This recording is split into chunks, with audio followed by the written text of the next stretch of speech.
सभी को जय हिंद दोस्तों, आप सभी का हार्दिक स्वागत है जय हिंद रिएक्शंस पे।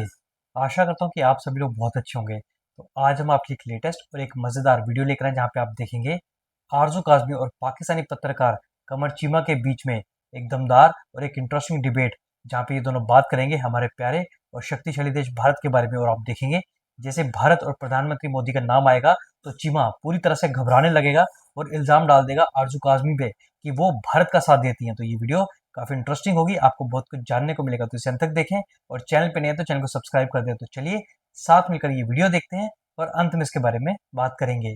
जय हिंद, जय भारत। ना कहूंगा। दरअसल आप देखिए, मेरी बात नहीं मुकम्मल होने देती। या मैं आपके यहाँ गेस्ट आऊं या आप मेरे यहाँ गेस्ट हैं, आप मेरी बात नहीं मुकम्मल होने देती। तो चले, अब मैंने जो उस मैडम को जो भी इंटरव्यू किया, मैंने कहा जी मैं पढ़ाता रहा हूँ। तो मैंने I was among those who made a narrative against India. मैंने इंडिया के खिलाफ नैरेटिव बनाया, ठीक है। इंडिया की एमईए ने मेरी ट्वीट्स को फ्लैग किया कि जी ये फेक न्यूज बोलता है, ठीक है। सो द क्वेश्चन इज कि मैं कौन किधर क्या कर रहा है मुझे इससे गर्ज नहीं है, but I was for my country. मैं अपने मुल्क के साथ खड़ा था, खड़ा हूं, खड़ा रहूंगा आखिरी सांस तक। और मेरा यही तारफ होना चाहिए। मेरा ये तारफ नहीं होना चाहिए कि मैं डबल फेस हूं, क्योंकि आपका जब ये तारफ हो तो ये कोई मजा नहीं आता। So the question here is कि मुझे ऐसे लगता है कि मैंने अपने मुल्क के लिए जो भी किया, किसी को सही लगे किसी को गलत लगे, वो मेरा प्रॉब्लम ही नहीं है, ठीक है। अवार्ड आपने, अब आप मोदी जी के अवार्ड और मेरे अवार्ड में जमीन आसमान का फर्क है। जब उनको अवार्ड मिलता है तो वो पूरी की पूरी इंडियन गवर्नमेंट, वो अवाम को एक ऑनर होती है। मुझे अवार्ड है जो मेरा है या मेरी फैमिली का होगा, तो मुझे तो उनसे ना मिला है मोदी साहब से। मोदी साहब इतने महान शख्स हैं, वो तो हाँ देखें। नहीं सर, मैं आपको उनसे नहीं मिला रही, मैं आ रहा हूँ बात परसों से, ये प्लीज एक जरा अवार्ड तो क्रिएट कीजिएगा। मैं आ रहा हूँ, परसों आ रहा हूँ। इस तरह करके तो अवार्ड क्रिएट हो जाते हैं वहां।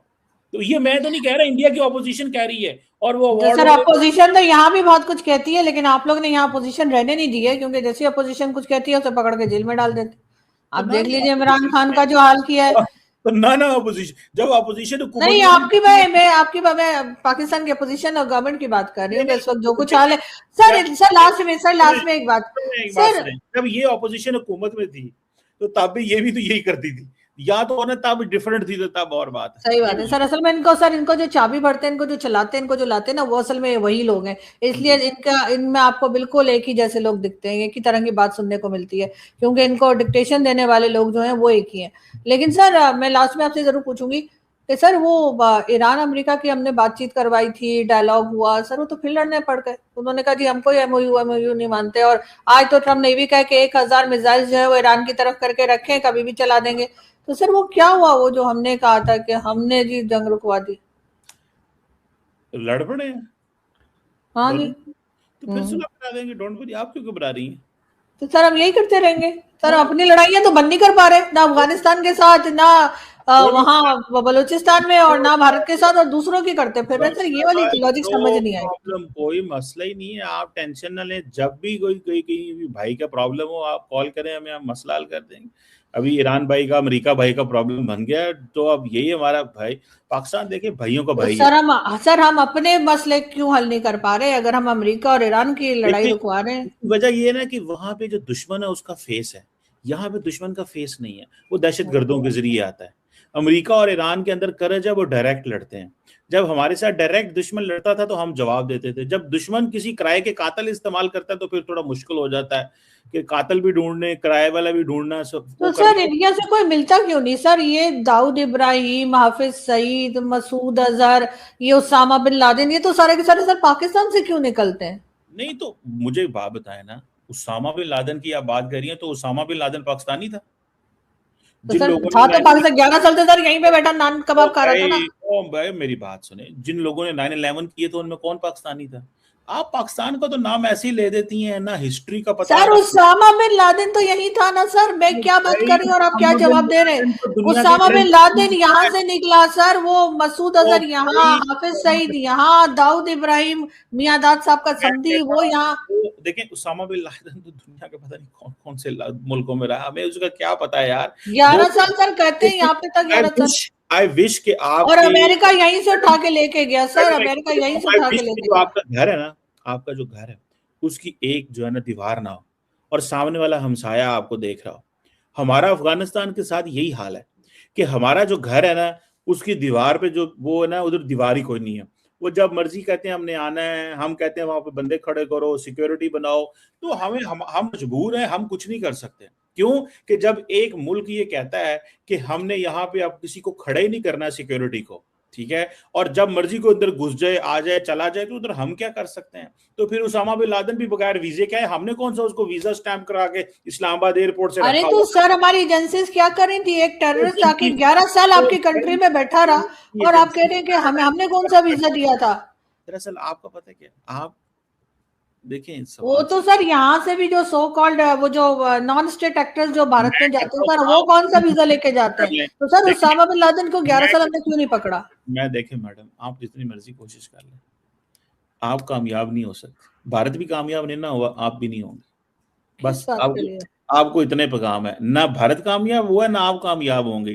जो मर्जी कर लो, जितनी मर्जी। आजकल जॉब डिफिकल्ट हुई है मेरे दोस्तों की, सबकी सबकी डिफिकल्ट जॉब है, डबल डबल मेहनत करनी पड़ रही है। नहीं तो सर उसामा बिन लादेन पे जवाब आप नहीं दे रहे और डिफिकल्ट जॉब आपको मेरी लग रही है। पाकिस्तान ने वीजा दिया था।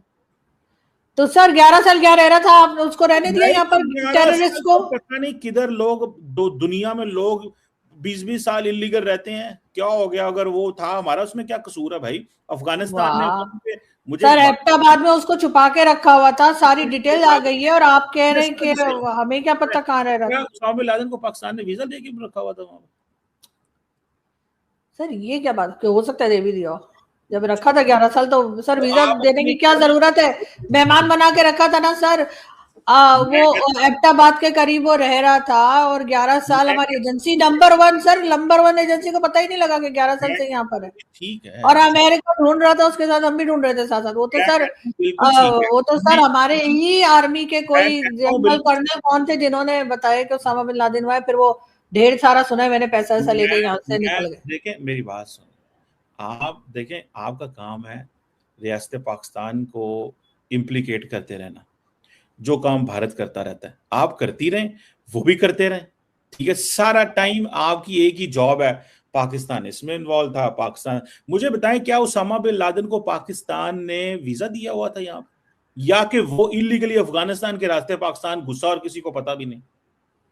सर वो यहाँ पे 11 साल रहता रहा एक टेररिस्ट और आपकी एजेंसीज को पता नहीं लगा, तो मेरा ख्याल है एजेंसी को फिर नंबर 1 ना कहें, और मुझे अगर एजेंसी मैं को कहता पता हूँ, था तो फिर मान जाएंगे मिले हुए थे। दोनों में से एक ही बात हो सकती है ना। या मैं तो इनको 11 साल इनको खबर ही नहीं हुई कि ओसामा बिन लादेन इतना बड़ा टेररिस्ट जिसका 9/11 में नाम है, वो मैं पाकिस्तान में रह रहे 11 साल आराम से छोले भटोरे खा रहा है, किसी को पता ही नहीं। मैं कहता हूँ, क्या उसामा बिन लादेन के पास पाकिस्तान की आईडी थी जो पाकिस्तान में रह रहा था, या कि वो चोरों की तरह छुपा हुआ था, कहीं रह रहा था, पता ही नहीं था? मुझे क्या सर पता वो है। एबटाबाद में रह रहा था, अच्छा खासा घर बना के रह रहा था। वो सलमान मैडम अगर रशीद साहब ने कहा कि वहां पे सब बच्चे बच्चे को पता था कि यहाँ उसामा बिन लादेन रहता है। चले मेरी बात सुने, अगर बच्चे बच्चे को पता था तो वो बच्चे को उसको डिस्कवर कर लेते। अमेरिकन ने क्यों आके डिस्कवर किया? सर वो तो 11 साल बेचारे सर पर टकते रहे, हमने बताया ही नहीं कि यहाँ पे रखा हुआ है। क्यों रखा हुआ था चले हमने? आपकी मर्जी है, अगर आप समझती हैं कि पाकिस्तान ने रखा है, आप अगर पाकिस्तान के ऊपर ये इल्जाम लगा रही हैं तो आपकी मर्जी है, मैं तो नहीं कुछ कह सकता। पता नहीं सर, अब क्या आपको मैं कैसे समझाऊं? बहरहाल आपको मेरे ख्याल है बात तो समझ आ रही है, आप जवाब नहीं देना चाह रहे, वो अलग बात है। मैं तो सिर्फ ये कह रहा हूँ, मैं तो देखिए कह रहे हैं, जो भारत कह रहा है वही आप कह रही हैं, और भारत के और आपके नैरेटिव में जीरो का फर्क होता है, ठीक है। तो मैं तो सिर्फ इतना कह रहा हूँ कि अगर क्या उसामा बिन लादेन को पाकिस्तान ने कोई आईडी दिया था, कोई वीजा दिया था, या आप देखें खूबसूरत बात क्या है वाला, आप कभी नहीं कहेंगी कि अफगानिस्तान अपना 2600 किलोमीटर के बॉर्डर को मैन नहीं करता, वहां से लोग पाकिस्तान घुसते हैं, यहाँ के सिस्टम का फायदा उठाते हैं, इन्फिल्ट्रेट करते हैं। पाकिस्तान बार बार ये कह रहा है, आप कभी ये नहीं कहेंगी, आप कहेंगी ओ पाकिस्तान ने रखे है, पाकिस्तानी एजेंसियां रखे, आप हमेशा इस पे। तो देयर इज अ डिफरेंस ना, कि एक बंदा अफगानिस्तान में लैंड करता है जहाज पे, वहां से वो बाय फुट या दबे वटावर वो पाकिस्तान में घुसता है, क्योंकि अफगानी कहते हैं जी हमने तो अपनी वो नहीं करनी, वो दुश्वार गुजार। लेकिन सर वो सब सही है, वो अंदर आ जाता है किसी तरीके से, लेकिन सर 11 साल हमें पता तक नहीं फिर लगता। आप वो कोई आम आदमी तो नहीं था ना, वो चाहिए टेररिस्ट था और उसको अमेरिका ढूंढ रहा था और हमें हमें खबर ही नहीं। हमने मैं मतलब कहता ये हूँ कह रहे हैं कि आपको हमें खबर चाहिए, नहीं। अगर आपको, अगर आप समझती है ना पाकिस्तान की रियासत ने उसामा बिन लादेन को प्रोटेक्ट कर रही थी, आप कहती हैं। हाँ, इमरान खान तो शहीद तक बोल रहे थे पार्लियामेंट में खड़े होके मैं कहता हूँ कहते कि जी रहे। उसामा बिन लादेन शहीद बोला इमरान खान पूरे ने। का पूरे का पूरी भारतीय हुकूमत कहती रहती है, आप भी कह लेंगी तो क्या फर्क हो, क्या कहती रहती है? जो आप कह रही हैं। तो उसामा बिन लादेन को शहीद इमरान खान ने बताया था, मैं ये कह रही हूँ। मैं लेकिन बहरहाल सर आप किसी बात का सर आज आपने जवाब नहीं दिया सर, आपने डीएनए तक का नहीं बताया मुझे, लेकिन मेरा खैर कोई डीएनए बात नहीं पाकिस्तानी है। आप सर। और बाकी मुझे बात बताएं, डीएनए पाकिस्तानी है और तो मैं कहने दसा। खैर सर, बहुत शुक्रिया कि आपने आज ज्वाइन किया, thank you so much and I hope कि जल्दी मुलाकात होगी। थैंक यू, अल्लाह। थैंक यू, अल्लाह हाफिज। हाँ चीमा, बिल्कुल। ऑपरेशन सिंदूर के दौरान तूने भारत के खिलाफ नैरेटिव बनाया जो कि एक फेक प्रोपेगेंडा था, जिसकी वजह से तुझे पाकिस्तानी आर्मी की तरफ से 2 कौड़ी का अवार्ड भी मिला। दोस्तों, ये पाकिस्तानी इतने जाहिल और इतने जिहादी हैं, कभी तो ये अपने डीएनए मानने से मना कर देते हैं और कई बार ये कहते हैं कि उसामा बिन लादेन जो 11 साल से पाकिस्तान में रह रहा था, इनको पता ही नहीं चला कि वो कब आया और कैसे रह रहा था। मतलब ये सिर्फ ना पूरी दुनिया को बेवकूफ बनाने की कोशिश करते हैं, मतलब खुद भी अपनी आंखों के आगे पट्टी बांध लेते हैं। बाकी आशा करता हूँ कि वीडियो को आपने अंत तक देखा होगा। वीडियो अगर आपको पसंद आई है तो इसे लाइक और शेयर जरूर करें और अपने विचार हमें कमेंट सेक्शन में लिखकर जरूर बताएं। और एक बार फिर चैनल पे नए हैं तो चैनल को सब्सक्राइब कर दें। जय हिंद, जय भारत।